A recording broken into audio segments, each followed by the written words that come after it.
तो पिछले चैप्टर में हमने देखा था हाजी को जो सीयून के कहने पे गंगनम स्टेशन की तरफ जा रहा था, लेकिन इतने में एक लड़की आती है और उससे कहती है क्या तुम सीयून को जानते हो। तो आज के चैप्टर में हम देखते हैं उसी लड़की को जो हाजी के सामने खड़ी होती है और हाजी अपने मन में सोचता है क्या बात होगी, आखिर इसको मुझसे क्या चाहिए। अचानक से लड़की कहती है तुम सीयून ली को जानते हो है ना, मैं हर एक चीज को जानती हूँ, मुझसे झूठ बोलने की कोशिश मत करना। अचानक से हाजी कहता है वो क्या है पीछे। अचानक से ये लड़की पीछे की तरफ देखती है, वहाँ पर एक छोटी सी प्यारी सी बिल्ली होती है और ये लड़की कहती है ये बिल्ली कितनी प्यारी है। फिर ये लड़की पीछे की तरफ देखती है जहाँ पर हाजी नहीं होता और ये लड़की कहती है तुमने बहुत बड़ी गलती कर दी है यहाँ से भाग के। हम इस लड़की को देखते हैं जो छलांगे मार रही होती है बिल्कुल एक निंजा की तरह और गाड़ियों के ऊपर छलांगे लगा लगा के ये एक बस में चली जाती है। उसी बस के अंदर हाजी भी होता है और हाजी अपने मन में सोच रहा होता है मुझे खुशी है कि बस समय पर आ गई। मैं तो हैरान रह गया जब उसने सीयून के बारे में पूछा, लेकिन शायद मुझे भागने की कोई जरूरत नहीं थी। ये देखकर कि वो सीयून को जानती है, हो सकता है कि वो मरीम वॉरियर हो, लेकिन आखिर ये मरीम वॉरियर क्या है।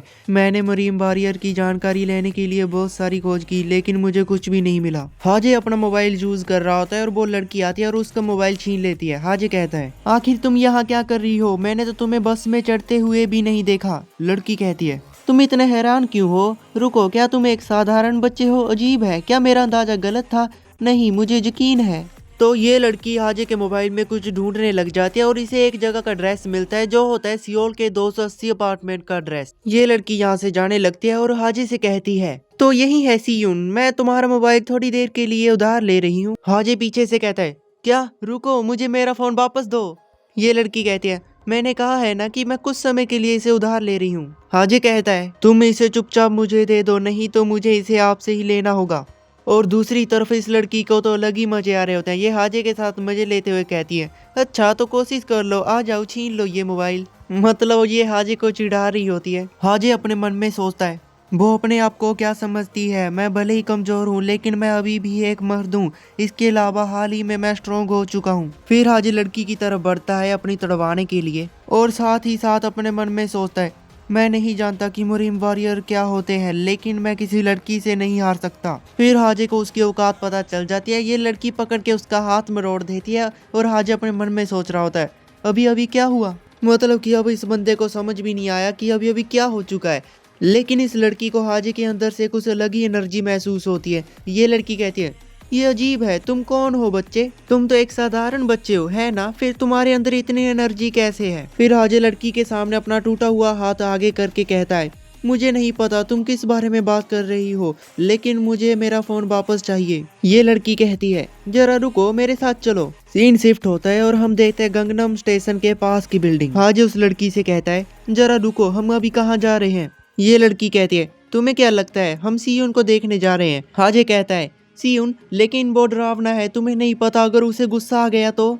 ये लड़की बीच में बोलती है क्या सच में मुझसे इंतजार नहीं हो रहा। हाजे कहता है मैं मजाक नहीं कर रहा, मुझे मेरा फोन वापस दो। लेकिन इतने में यहाँ पर सीयून आ जाता है और कहता है क्या। हाजे सीयून से कहता है सीयून ये लड़की, लेकिन हम देखते हैं ये लड़की ने सीयून के ऊपर अटैक कर दिया होता है। ये लड़की सीयून के ऊपर लात मारती है लेकिन सीयून अपने हाथों के साथ उसे ब्लॉक कर लेता है। सीयून इस लड़की से कहता है ये क्या था, लेकिन ये लड़की फिर से एक लात मारती है लेकिन सीयून उससे बच जाता है और ये लड़की नॉन स्टॉप लातों पे लाते चला रही होती है सीयून के ऊपर। हाजे पीछे खड़ा होता है और अपने मन में सोच रहा होता है ये इस तरह कैसे चल सकती है और इतनी तेज कैसे है, यहाँ तक कि सीयून को भी मुश्किल हो रही है इसके साथ फाइट करने में। हाजे के बगल में एक छतरी पड़ी होती है और वो उसे उठा के कहता है मुझे कुछ मदद करनी चाहिए, लेकिन इतने में इसका सपना टूट जाता है। ये लड़की एक लात मारती है एक छतरी के और छतरी के टुकड़े टुकड़े कर देती है और कहती है अबे ओए कमीने, तू यहाँ से दूर रह।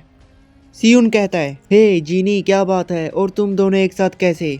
हाजे कहता है रुको, क्या तुम दोनों एक दूसरे को जानते हो। और ये लड़की सीयून से कहती है हे सीयून, तुमने उसे वो प्रीमियर पेंसुआ दे दिए है ना। भाई लोग मुझे नहीं पता यहाँ पर क्या लिखा हुआ था, लेकिन शायद ये उसी गोलियों की बात कर रहे हैं जो उसने हाजे को दी थी। सीयून कहता है जी नहीं, मैं तुम्हें वो सब बताऊंगा जो तुम जानना चाहती हो, लेकिन क्या हम थोड़ी देर बाद में बात कर सकते हैं, तुम मेरे मेहमान को परेशान कर रही हो। और ये लड़की जिसका नाम जीनी है ये हाजे को देखने लग जाती है और हाजे एक पल के लिए तो डर भी जाता है, लेकिन मुझे तो भाई ये बहुत ही ज्यादा अच्छी लग रही है। देखो भाई उसका एक्सप्रेशन, और पहले जब वो बिल्ली को देख रही थी तब भी भाई मुझे ये लड़की सच में बहुत ही ज्यादा अच्छी लगी। जीनी कहती है ठीक है बाद में बात करेंगे, लेकिन हाजे भी फोन के बिना रह नहीं सकता हम सभी के जैसे, इसीलिए वो उस लड़की से कहता है रुको मेरा फोन तो देती जाओ। जीनी फोन को फेंक के मारती है हाजी की तरफ, लेकिन हाजी उसे कैच कर लेता है और हाजी भी कहता है कम से कम वो इसे फेंकने से पहले बता तो सकती थी, लगभग मैंने इसे गिरा ही दिया था। भाई लोगों तुम जीनी को देखो कैसे एटीट्यूड के साथ बाहर को जा रही है, और हाजे को तो वो बिल्कुल भी नहीं पसंद। सियुन हाजे से कहता है सॉरी तुम्हें परेशान करने के लिए। हाजे कहता है अरे तुम्हारी दोस्त कुछ परेशान सी लग रही है, शायद मुझे किसी और समय आना चाहिए था। सियुन कहता है कोई बात नहीं, इसका तुम्हारे साथ कोई लेना देना नहीं है, खैर चलो कुछ पीना चाहोगे। हाजे कहता है हाँ मुझे थोड़ा सा पानी चाहिए। सियुन हाजे को पानी लिया देता है और उससे कहता है मैं देख रहा हूँ जब से मैंने तुम्हें आखिरी बार देखा था तब से तुम ज्यादा स्ट्रांग हो गए हो।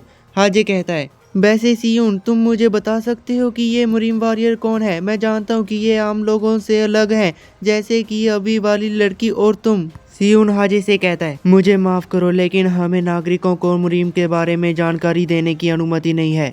हाजी कहता है तो फिर तुम मेरी मदद क्यों कर रहे हो? अगर मैं एक साधारण नागरिक हूँ तो तुम्हें मेरी मदद करने की भी अनुमति नहीं है ना? सियुन तुमने मेरे लिए जो कुछ भी किया है मैं उसकी सचमुच कदर करता हूँ। तुम अपनी गर्लफ्रेंड से भी लड़े सिर्फ मेरी मदद करने के लिए। मुझे भी नहीं पता कि इसने सियुन की गर्लफ्रेंड क्यों कहा उस लड़की को, और ये लड़की के पास इनकी बातें जा रही हैं या नहीं मुझे नहीं पता, और ये शर्मा रही होती है। हो सकता है कि ये अपने मन में कुछ सोच रही हो। बाकी सीधा बढ़ते हैं हम स्टोरी की तरफ। हाजे कहता है मैं तुम्हारे लिए कोई समस्या पैदा नहीं करना चाहता, इसीलिए अगर इससे तुम्हारे लिए समस्या पैदा होती है तो फिर मैं तुमसे मदद नहीं मांगूंगा। हमें सियुन के चेहरे पे साफ साफ उसकी उदासी दिख रही होती है। सियुन कहता है मुरीम उन लोगों की दुनिया है जिनकी वैल्यू सामान्य दुनिया से अलग है। मुरीम वॉरियर असली है लेकिन वो छुपे रहते हैं और वो अपने नियमों से जीते हैं। हाजे कहता है उन्हें क्यों छुपना पड़ता है? क्योंकि उनके नियम आम लोगों को स्वीकार नहीं है। सियुन कहता है क्या तुम ऐसे समाज को स्वीकार कर सकते हो जहां हत्या और अहिंसा को उचित ठहराया जाता है? मुरीम ऐसा ही है, एक ऐसी जगह जहां हत्या और अहिंसा रोजाना जिंदगी का हिस्सा है, इसीलिए आम लोगों के लिए मुरीम से दूर रहना ही बेहतर होगा। हाजी अपने मन में सोचता है सियुन ने मुझे अभी एक पल के लिए सचमुच डरा ही दिया था। सियुन कहता है अब बातें बहुत हो चुकी हैं, चलो तुम्हारा ट्रीटमेंट शुरू करें। हाजे कहता है क्या ट्रीटमेंट? लेकिन मैं बीमार नहीं हूँ। सियुन कहता है मॉडर्न मेडिसिन के साथ नहीं, वास्तव में ये तुम्हारे जीवन की क्वालिटी को प्रभावित भी नहीं करेगा, लेकिन एक बार जब तुम इसका ट्रीटमेंट शुरू कर देते हो तुम्हें एहसास होगा कि तुम इस पूरे समय कितने बीमार रहते थे। सीन शिफ्ट होता है और हाजे का ट्रीटमेंट शुरू हो चुका होता है। हाजे अपने मन में सोच रहा होता है हम क्या कर रहे हैं, इसका क्या मतलब है? सियुन कहता है जब तुम सांस ले रहे हो तो किसी और चीज के बारे में मत सोचना। हाजे कहता है ठीक है, लेकिन उसे अंदर से कुछ महसूस हो रहा होता है और हाजे कहता है मुझे अच्छा लग रहा है, मुझे पूरे शरीर में गर्माहट महसूस हो रही है और मुझे इतना शांत महसूस हो रहा है। हाजे को देखने के बाद मुझे भी रिलैक्स और अच्छा सा फील हो रहा था। चलो कहानी की तरफ बढ़ते हैं। हाजे कुछ समय के लिए सो जाता है। हाजे को किसी चीज की आवाज आती है और वो कहता है वो क्या था, और वो अभी भी नींद में ही होता है। हाजे अभी अपनी आंखें धीरे धीरे खोल ही रहा होता है, लेकिन इतने में कहीं से उसके गले में चेन आती है और उसे पकड़ लेती है, और यहाँ पर एक बंदा होता है जो उसे पकड़ लेता है। ये बंदा बोलता है मुझे इस बच्चे को मारने पर मजबूर मत करो, दरवाजे से दूर हो जाओ। हम देखते हैं यहाँ पर 4 बंदे होते हैं और एक बंदा यहाँ पर नीचे गिरा होता है, और हम देखते हैं इसकी हालत बुरी की होती है जीनी ने। हाजे जीनी से कहता है क्या हो रहा है यहाँ, ये लोग कौन है, सियुन कहाँ गया? जीनी कहती है अरे तुम्हें क्या लगता है तुम क्या कर रहे हो, वो तो सांस लेने की प्रक्रिया में था, तुम लोग अपने आप को मुरीम वॉरियर कहते हो। हाजे कहता है क्या मुरीम वॉरियर? पहला बंदा कहता है बस रास्ते से हट जाओ वरना मैं इसकी गर्दन तोड़ दूंगा। हाजे अपने मन में सोचता है अरे आखिर क्या हो रहा है। हाजे को फिर कुछ याद आता है कि सियुन ने उसे कहा था मुरीम ऐसा ही है, एक ऐसी जगह जहाँ हत्या और अहिंसा रोजाना जिंदगी का हिस्सा है। बंदा हाजे को कहता है हिलना मत। हाजे उस बंदे से कहता है क्या तुम्हें लगता है, और चिल्लाने लग जाता है क्या तुम्हें लगता है मैं तुम्हें बस ऐसे ही मुझको मारने दूंगा? सब लोग हैरान होते हैं कि आखिर यहाँ पर जल क्या रहा है। जीनी भी हैरान होती है, लेकिन अचानक से हम देखते हैं हाजी को जिसने अपने हाथों की मदद से उस लोहे की चेन को तोड़ दिया होता है। मतलब कि यहाँ पर हाजे का मॉन्स्टर जाग चुका है। और यहीं पर अपना ये चैप्टर खत्म होता है। अगर आपने पीछे के चैप्टर नहीं देखे वो भी जाके देखो, प्लेलिस्ट डिस्क्रिप्शन में दे दूंगा। और भाई मिलते हैं हम अगली वीडियो में। चैनल को सब्सक्राइब, वीडियो को लाइक करो। तब तक के लिए गुड बाय।